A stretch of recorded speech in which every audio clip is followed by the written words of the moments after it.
I have never gone to or gone into a kitchen and seen the level of equipment that I've seen when I went into your kitchen at one of your schools.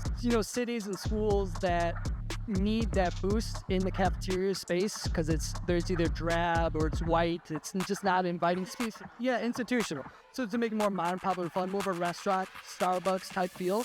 The more that we could do that, I think, and help those areas of need, I think would be good. I've been in child nutrition for 10 years, and it's like they come to the cafeteria because it is tradition.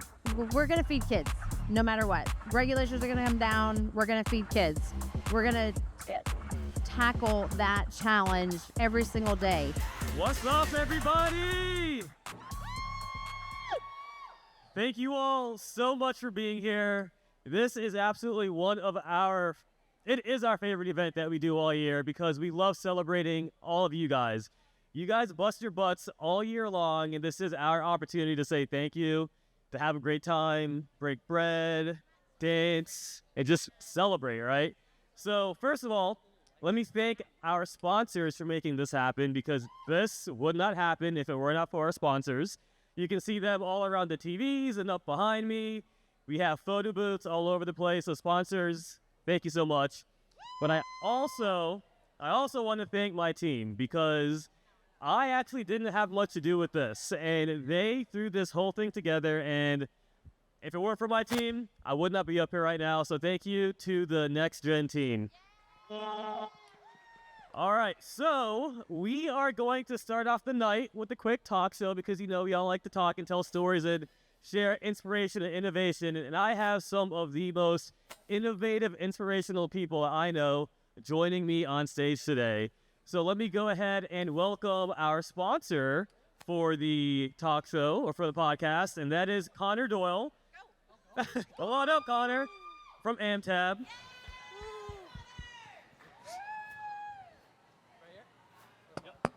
Yep.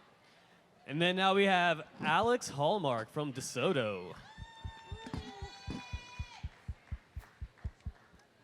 And then Lacey Willie, Cleveland ISD. Texas, baby. Someone should not have given me a mic.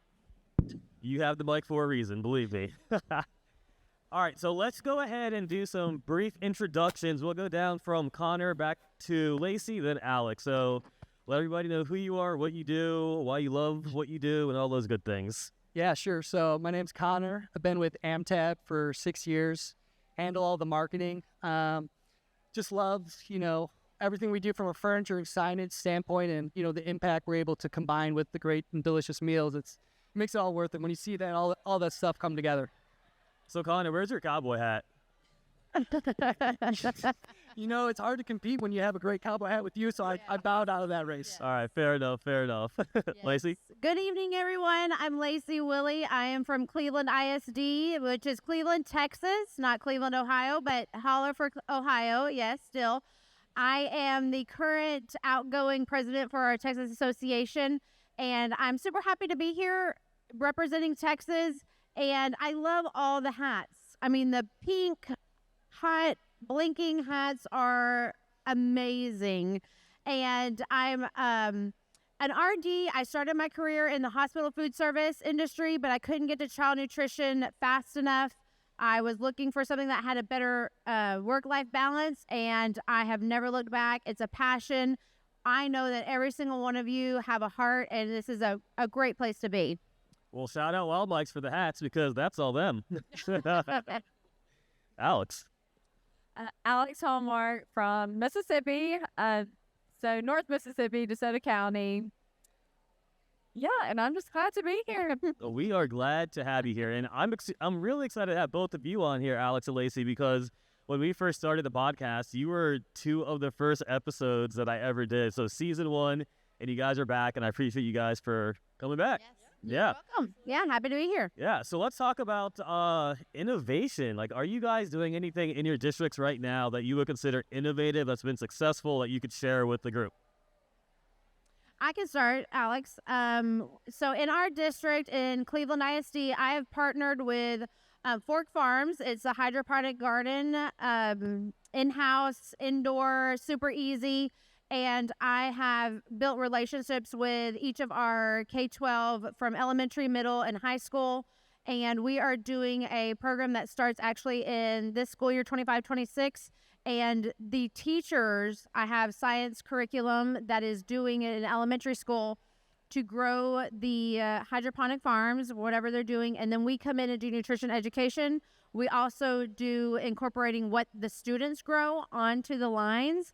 And then also we've talked about incorporating community building, because I am a 100% free and reduced district. And so building whatever the students are producing to also have communities come in, the parents come in and see what the students are doing and taking home that produce that they're growing. So they're actually taking it home. They're taking it home. That Yeah, is absolutely. awesome. It doesn't have to come to us, but to build a family and a community all together, to bring those families into the school, to connect the classroom and the cafeteria. It's amazing that they can take that home and share that experience. Do you find that the kids are more likely to eat produce because they're growing it? Absolutely. 100%. Makes sense. Easy. Alex, what you got? So I love this because, Lacey and I go 3 years back. Yes. But we're doing the same thing. Yeah. Oh, yeah, that's fair. Great minds, I everyone. know, right? So we have not gotten it. So we have been piloting in our office. So we've got 2 that we've been piloting. And yes, it is amazing. The kids, even when they don't grow it, it's like something about showing them where it came from and how, and they love it. As far as other things, it's bento boxes are just still the thing. So we are just, it's like, we'll put anything in a box. And so What's your favorite thing to put in the box? an Uncrustable. Okay. Of course. Hey, yes. I'll paint it on the glass. What started it is we do a charcuterie tray, like a charcuterie tray. We have a high school and then an elementary charcuterie tray, and they love it. And it's really surprising. And the parents love it too. What are your, sorry if you don't mind me asking, what are your items in the charcuterie? Everything. Everything. Meat, cheese, veggies, tomatoes, fruit, all the salad, and then crackers. Yeah, it's all the things. Awesome. It's all the things. Yeah. So, Connor, what kind of solutions are you providing to school districts that you would consider innovative? So that's a great question. So I think our innovation comes from, all the amazing things that you guys both provide, from a nutrition standpoint, with and other services. We're a complementary piece to the puzzle. When you have delicious meals, healthy, providing real quality for the students, and you combine that with a great atmosphere that gets students excited, that want to be a part of it, that's where the innovation thrives with when you can add different tables, different heights, different seating options. Some students want to sit in a mobile folding, the booth sitting with a more of a restaurant type style. Other students want to sit in a low top or a rectangle table. So just giving students the option to choose, because each day they're going to be in that spot. But when they're in a different seat, it kind of gives them a different identity for the school where they can be. So it's important to give students the options to enjoy those meals. Absolutely. So I have a brand new school opening up. Yay. With all new M-Tab tables, Like to hear it. booths, to high tops, all the things. Yep. So, I'm really excited to see if participation picks up just because they want to be in that space. Yes, right. So, and it's an awesome space. It's awesome. We did the curved boost down the middle. But at the same time, too, it's very timeless. Yeah. We were able to add, an awesome space, but it can also be very timeless. It's very simple, but unique. I think you're able to Did a great job. see those results, once you have the great infrastructure in the kitchen, right? When you produce your menus great, you're giving students the option, and then you can have that luxury to change the environment in the cafeteria. And when you have all those pieces of the puzzle, the results really speak for themselves. So do you guys have any case studies out there that, I don't know, will educate us or give us a heads up or an idea of how much of an increase in participation we can expect by modernizing a cafeteria? Yeah, so they definitely range. We just completed a project in Kentucky where they saw an increase in both breakfast and lunch. They're serving 14,000 this year. They served 14,000 more meals, 7,000 more during lunch, and they increased their school nutrition revenue by $77,000. So it's really a return on investment in a lot of different ways, from the financial impact, from getting more students to participate in breakfast and lunch, the community that it's the cafeteria is the most visited space in the school. So creating one that is identifiable to your school, your brand, it's really important. So it checks a lot of different boxes. Awesome. So, Lacey, Alex mentioned bento boxes being popular in her district. Do you have, or have you seen any other trends in yours? I think in our district, we have a high Hispanic Latino population, and anything that has to do with authentic cuisine, pupusas, pozole, bringing in those flavors to, it's not like their mom or their tia made, but it is something that they're familiar with because we have them, our students coming from all over the place. I think Asian is one of the top things that students are wanting, from sushi to ramen. It is a flavor explosion when it comes to that, because that's what they see that everybody else is eating. And if we can be a knockoff Pei Wei or P.F. Chang's, then I want to provide that to our students, because I know they're not going to, that restaurant isn't anywhere near, but I want to be able to provide that for them. Do you have a hard time finding sushi? No, actually, we're looking at procuring it, but in the Houston area, that's where our district is and my distributor is. I have so many other large districts, which is, I'm fortunate to have that. I'm a small district, but I'm surrounded by large districts, can bring it in and have that as an opportunity that if we wanted to put it on our menu, financially, does it make sense? But it is our students' selection, and I want to feed what the students want to eat. So how do you guys capture that data? Like, how do you know what the students truly want to eat? So what we're starting to implement is basically allowing, at the elementary level, allowing children to plan the menu for the week. So the idea came, my daughter was in school, elementary school, and they do a guest speaker on Fridays. And I was the guest speaker on one Friday, and I let them plan the menu, and then we implemented it, and like we did social media and everything around it, and became so big. I had all like other principals like emailing me. Even had a student write me a letter telling me why French fries should be served every day. So I did French fries every day, because the persuasive letter was so well written.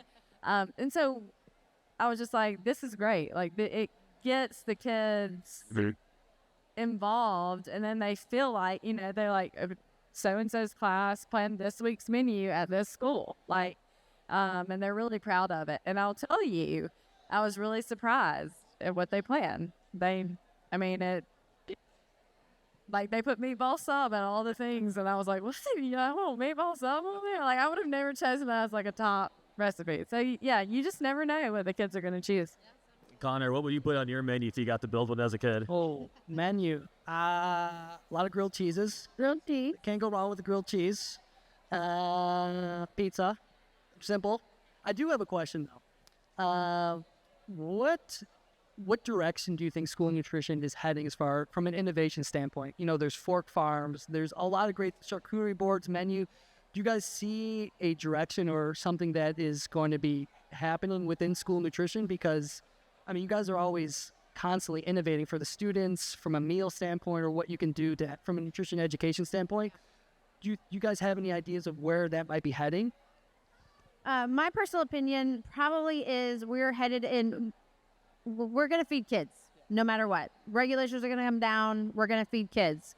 We're going to tackle that challenge every single day. I think we will continue to see what's popular from a Gen Alpha. What are they seeing on TikTok? What are they seeing social media? What's been popular? I think green spaces, clean labels, whatever you want to describe clean labels to be. I think high end, what they see those influencers eating is probably what we're going to have to try to provide in and give them that poor man's Starbucks or whatever it is, so that we can draw them in to give them the same things that they are seeing that they want to emulate out in the real world. And that, to be honest, all I try to do is I keep this simplicity, because at the end of the day, I think there's an expectation with the cafeteria from the student perspective, and that is definitely chicken tenders and pizza. Right, sir. And a chicken sandwich, and they don't want you to do anything to their chicken sandwich. Like, they don't want you to put bacon and a special sauce in it, or make it fancy like you would get at a restaurant. They just want their plain chicken sandwich. So we just try to every now and then incorporate like some, a trend or some type of recipe. Yeah. And just to introduce it, to provide some change, but to still, because I've been in child nutrition for 10 years, and it's like they come to the cafeteria because it is tradition. It's traditional. It's a safe space, yeah. And also what we can serve while we're all USDA regulated, there's also state regulations. And so like Mississippi, we are a non-a la carte state. So like when my students come in, they have to get a tray. They can't just go buy a hamburger and French fries. So I can't do all those little like pop-up side things that other school districts can, because when you have that flexibility, you can offer a lot more items versus if you're having to do a full tray. So that hinders, but it also kind of keeps it simple too. Yeah, exactly. So if there was one thing that you guys could do, if budget wasn't a question, you had all the money in the world, what would you do to improve your program? No, man, you guys are thinking about this one. It is kind of a big question. Limitless budget, but you have to stay within the rules and regulations of NSLP. Okay, my first thing is I am a small, rural, low economic district. I would probably say I would hire someone who is a Michelin-starred chef to come in. One, learn what the regulations are, not just throw out like this is what the recipe is, but to develop really intense spices, ethnic, and these meals, but test them with students first. So I think I would invest in that, because I am no chef. I am innovative in other areas and operationally, but I need someone who is thinking beyond and really supportive of expanding the students' palettes. Yeah.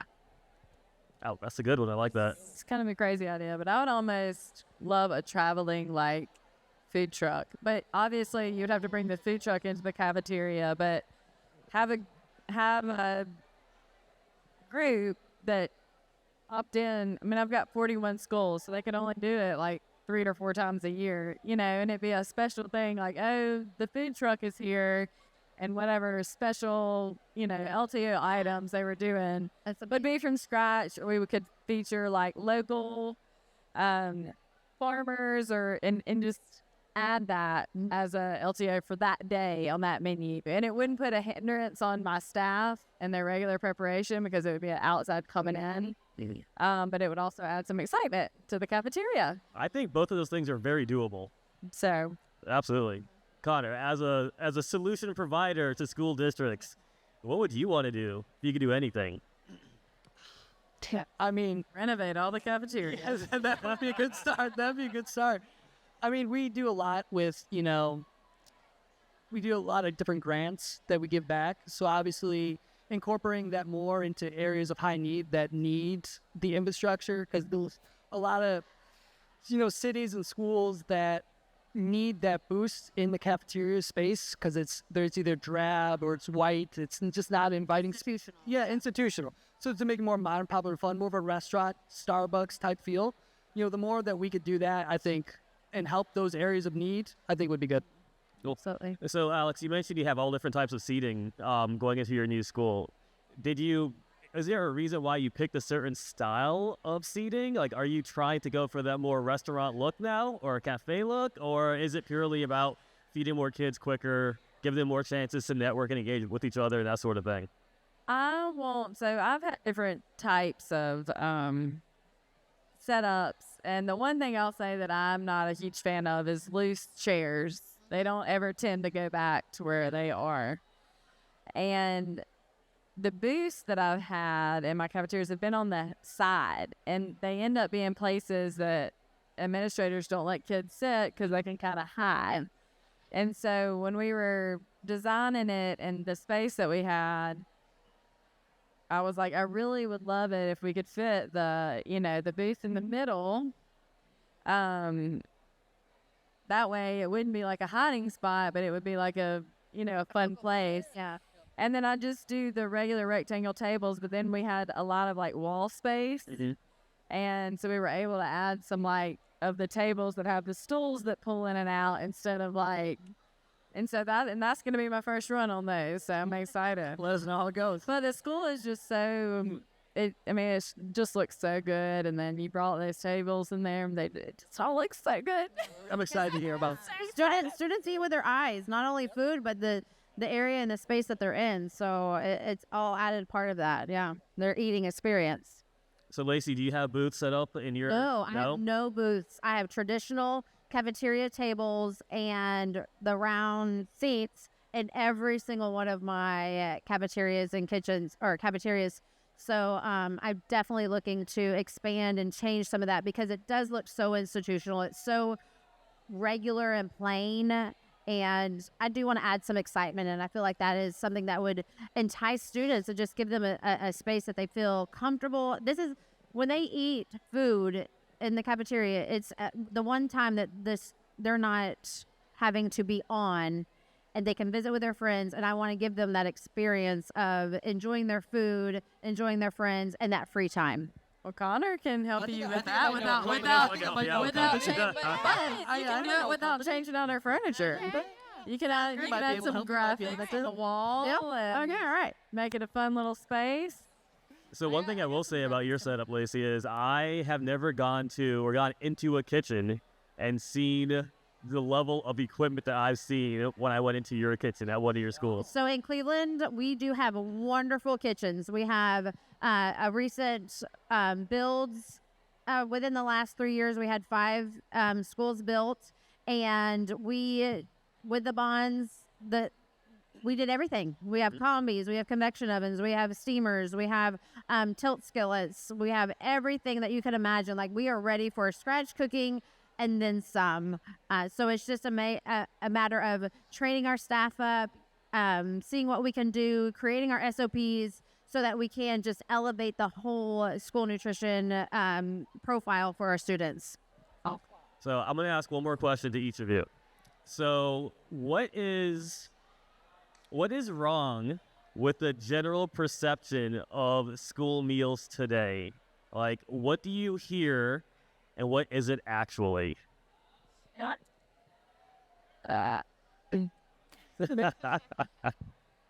Nothing is wrong with school meals.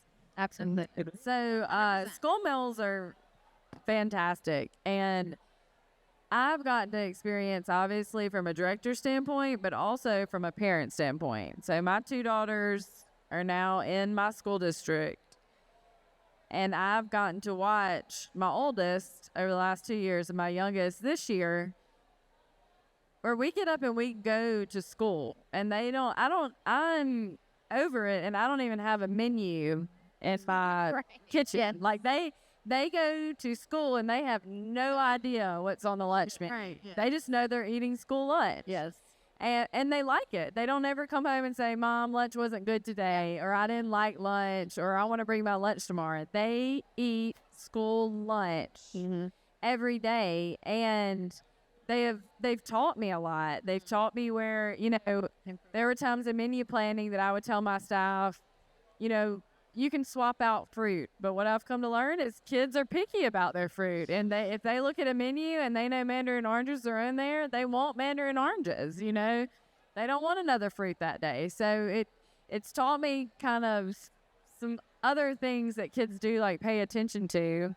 But, with parents, I have not found one parent or anybody that has bashed school lunch that had any accurate information. Correct. It's like when I get, I don't go down that rabbit hole, but people will send me screenshots and I'll just be like, well, right there, they don't know what they're talking about. You know, they don't even try to investigate what's going on. They just want to go and bash. And school lunch is awesome. It's a pre-portioned meal that gives you all your nutrients. There's nothing else in America that offers you that same health plus flexibility plus choice.